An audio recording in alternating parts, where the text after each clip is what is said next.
Hi, and welcome back to our interview series. It's with great pleasure today that I get to introduce you to Gillian from Emerge Development Consultancy. So, welcome, Gillian. Thanks for taking the time to speak with us. Thank you very much for inviting me. No problems. Gillian, give us a little bit of background about yourself and about Emerge. Okay, thank you. Well, I founded Emerge 28 years ago, and we are an international consultancy. We do training, we do executive coaching, and a lot of work in the equity and diversity fields, so particularly women's development. Okay, perfect. And kind of, you say you've been going for 28 years then. How did that weird era of COVID impact you or the business? Did it have an impact on you guys? Did it kind of take any big changes or shifts because of it? Yes, in fact, 2020, we entered looking at probably one of the best years we were ever going to have. I'd just been nominated as one of the top UK female entrepreneurs, so it was all looking good. And on March the 23rd, we lost everything because we Wow. were face to face. So we just sat there and watched every booking disappear, as our clients didn't know when it would stop or what would happen. So we had a massive challenge. In fact, I wrote a book about it, which about COVID, a diary of COVID, and also my Right.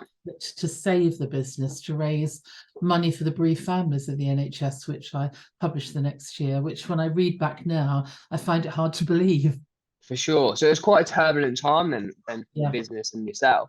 So what were the big learnings you took coming out of the back of COVID then?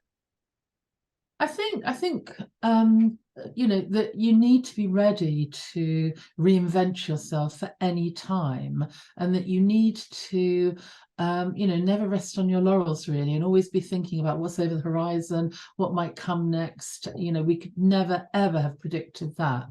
No, for Um, sure. but having got through it, it's put us in a much, much better position for the future. And last year we had our best year ever since 2016. So That's brilliant um, to hear. it Congratulations. really is nice to be in recovery. Yeah. For sure. So kind of taking the COVID era aside then, Gillian, what would you say the biggest learnings you've had in 28 years of being a business owner? Um, Learning to let go. I think when you first start a business and you're doing everything, it's really hard to delegate things to people and let go. But if you don't, your business doesn't grow. So the more that you can delegate and let go to people, would be the first thing. I think the Yeah. second thing is about always making sure that you have a vision, you've set a vision, you revisit it regularly, and that your team are all bought into the vision. So it's about kind of the engagement with your team in that as well and taking them on that journey. Absolutely. And the one thing which really came out of COVID was when we came back from COVID, I said to the team, I don't care where you work, when you work, or how you work anymore. We're not even going to set objectives. We have a team target, and that's what we'll Mm, work towards. Because working in a hybrid world, you have to trust your people. You really have to trust them. You can't think, oh, are they on the internet? What are they doing? Why aren't they at their desks or anything like that? And I think that's why our results are so much better now. But it's So hard. when you say, sorry, go on, you've seen a positive result from that then. Absolutely. Absolutely. Fantastic. Just people just feel, I said, I don't want you to phone me and say, I'm going to be late because I'm taking the car to the garage or anything like that. Not really interested. You know what you need to do. Yeah. Do it. And that's what they And did. did that take a lot of adapting for you as the leader to come in line with being able to lead an organization that changed shape so drastically?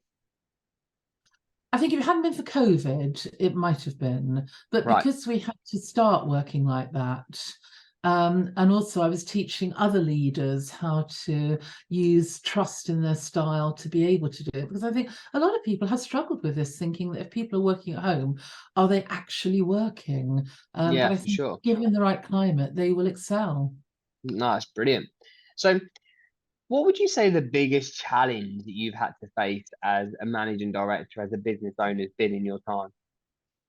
Well, apart from COVID, there was two recessions, there was Brexit.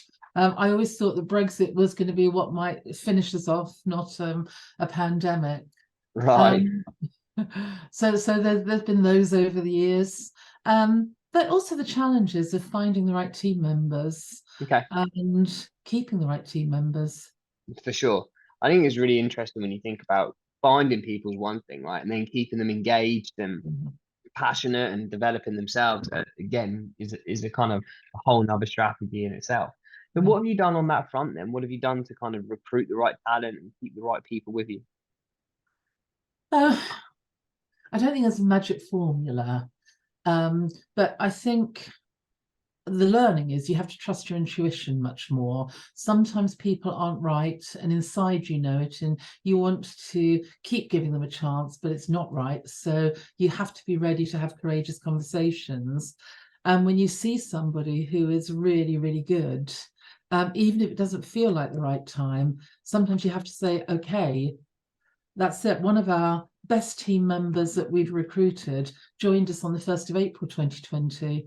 So Okay. I had a big decision to make whether to say stay Yeah, or we can't afford it now. And he stayed and was a brilliant job in supporting us to save the business. fantastic.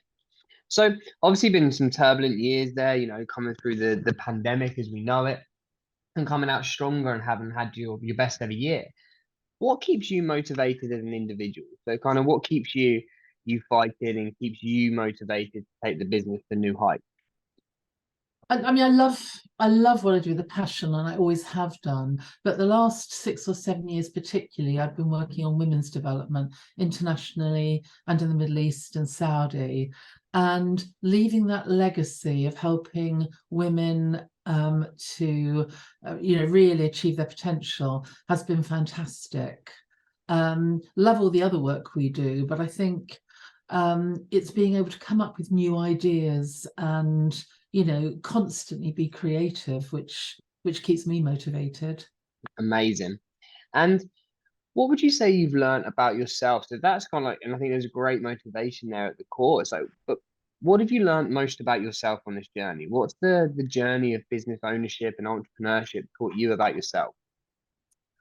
I think to constantly stop and learn lessons, we often don't review enough.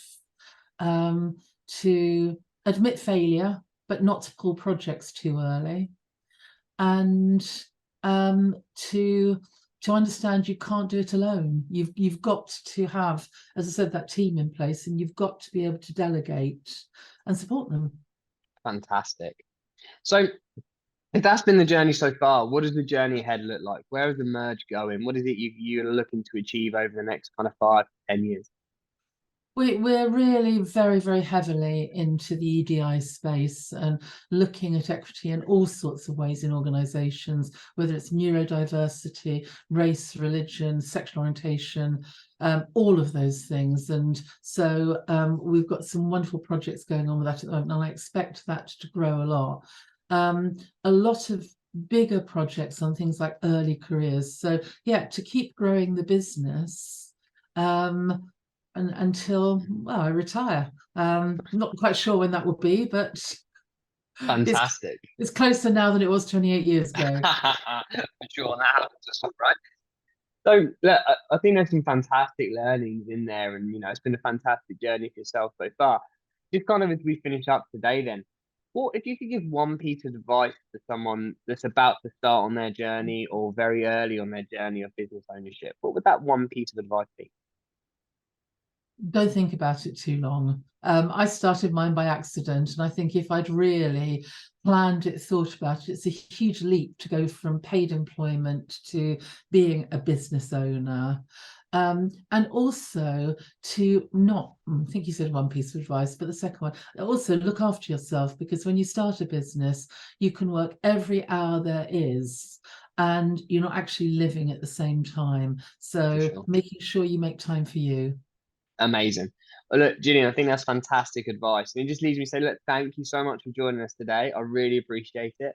I think there's some great learnings in there, and thank you for sharing. And I wish you all the best in the future with Emerge. Thank you very much, Steve. Thanks, Gillian. Take care.